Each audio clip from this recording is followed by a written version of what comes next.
से कोई ना कोई नया टाइप का क्वेश्चन डिस्कस करता हूँ, कुछ ऐसा कुछ अलग टाइप का क्वेश्चन मैं डिस्कस करता हूँ। ये सारे क्वेश्चंस एग्जाम में पूछे जाते हैं और मेरी कोशिश रहती है कि जो भी 2 क्वेश्चन मैं डिस्कस करूँ वो सेम एक जैसे हों। तो देखते हैं, ये क्वेश्चन भी बहुत अच्छा क्वेश्चन है। इस टाइप का क्वेश्चन पूछा जाता है। कहता है divide ₹1301 between A and B so that the amount of A after 7 years is equal to the amount of B after 9 years, the interest being compounded at 4% per annum। 2 person हैं A और B और उनके बीच में ये 1301 rupees को divide कुछ इस type से करना है कि ए को 7 ईयर के बाद 4% पर एनम के इंटरेस्ट से जो अमाउंट मिलता है वो इक्वल होगा किसके, बी को जो अमाउंट मिलता है, बी को 9 ईयर के बाद 4% पर एनम के इंटरेस्ट से अमाउंट मिलता है।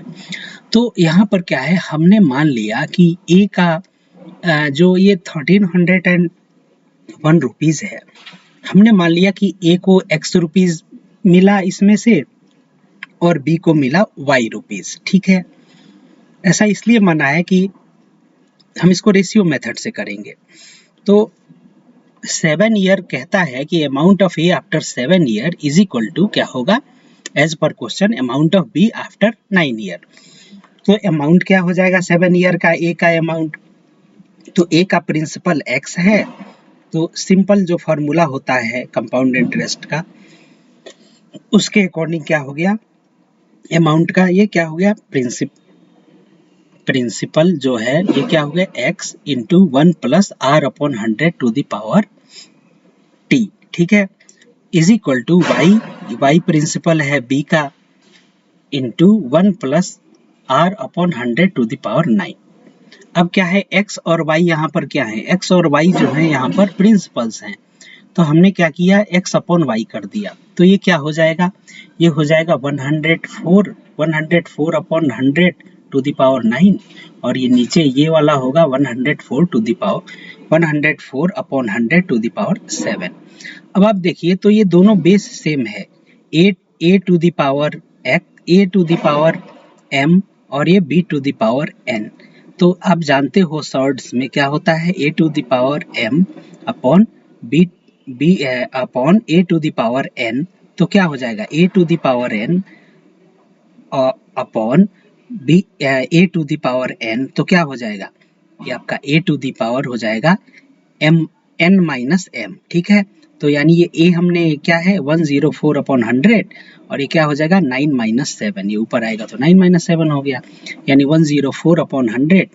अब इसको आप क्या है, ये दोनों सम संख्याएं हैं, तो ये क्या हो जाएगा 52 अपॉन 50, फिर ये डिवाइड करेंगे तो आ जाएगा 26 अपॉन 25। तो 26 का स्क्वायर क्या होता है 676 और 25 का स्क्वायर क्या होता है 625। वर्ग जो होता है 1 से लेकर के 40 या 1 से लेकर के 30 तक का याद रखना चाहिए, बहुत काम आता है। तो x जो है, x का रेशियो कितना है 675, y क्या है 625। तो हमें मान सकते हैं कि x है 676 यूनिट्स और y है 625 यूनिट्स, और x प्लस y अगर हम जोड़ दें तो कितना आ रहा है 676 प्लस 625, ये हो जाएगा 1301। ये किसके बराबर होगा, x प्लस वाई जो है ये इस प्रिंसिपल के बराबर होगा रुपीज 1301, यानी कि 1301 unit is equal to 1301 rupees, यानी 1 unit is equal to 1301 upon 1301 यानी 1 रुपीज आया। तो इसका मतलब क्या हुआ, शेयर ऑफ ए क्या हुआ, ए का जो प्रिंसिपल है वो क्या हुआ, ए का जो प्रिंसिपल है वो 676 यूनिट है, तो ये कितना हो जाएगा 676 रुपीज है, एक यूनिट की वैल्यू 1 रुपया है। सिमिलरली बी का प्रिंसिपल क्या हो जाएगा 625 यूनिट, यानी ये क्या हो गया 625 रुपीज। तो प्रिंसिपल को कैसे बांटा गया होगा, ए को 676 रुपया दिया गया होगा, ए ने 676 मिला होगा, बी को 625, और इन लोगों ने क्या किया होगा 7 ईयर और 9 ईयर के उसमें कंपाउंड इंटरेस्ट पे 4% पर एनम के उस पे पैसा लगाया होगा। अब आइए इसी से मिलता जुलता एक और क्वेश्चन देखते हैं। ये क्वेश्चन एसएससी में पूछा जा चुका है। कहता है divide ₹8,840 between A and B so that the amount received by A at the end of 8 years may be equal to the amount received by B at the end of 10 years। दोनों का amount जो मिल रहा है वो equal है, ठीक है, 10 years के बाद, और compound interest Bing eight 10% per annum, और रेट दिया है 10% पर एनम। तो सिमिलरली हम मान लेंगे कि ए का जो प्रिंसिपल है वो x है और बी का प्रिंसिपल अमाउंट y है, ठीक है। 8840 को x और y में हमने डिवाइड कर दिया। अब क्या है कि amount of A after 8 years is equal to amount of B after 10 years. Rate क्या है 10%। तो ए का अमाउंट क्या हो गया x into 1 plus rate 10 upon 100 to the power time क्या है 8 years is equal to y into 1 plus rate 10 upon 100 to the power t क्या है 10 years. Similarly x upon y क्या हो गया, यहाँ पर हम ये ऐड करें क्या हो जाएगा 1, ये इसको हम ऐड करेंगे तो क्या हो जाएगा, ये हो जाएगा हमारा 110 अपॉन 100, यानी और 0 0 चला जाएगा तो क्या हो जाएगा 11 अपॉन 10, यानी 11 upon 10 to the power 10 upon 11 upon 10 to the power 8। ये उसी फॉर्म में आ गया a to the power m upon a to the power n, यानी a to the power m minus n, यानी कि 11 अपॉन 10 टू द पावर 2 हो गया, यानी 10 माइनस 8 होगा तो 2 हो जाएगा। 11 का स्क्वायर 121, 10 का स्क्वायर 100, तो यानी x और y, x की वैल्यू कितनी है 121 यूनिट, y की वैल्यू क्या है 100 यूनिट है।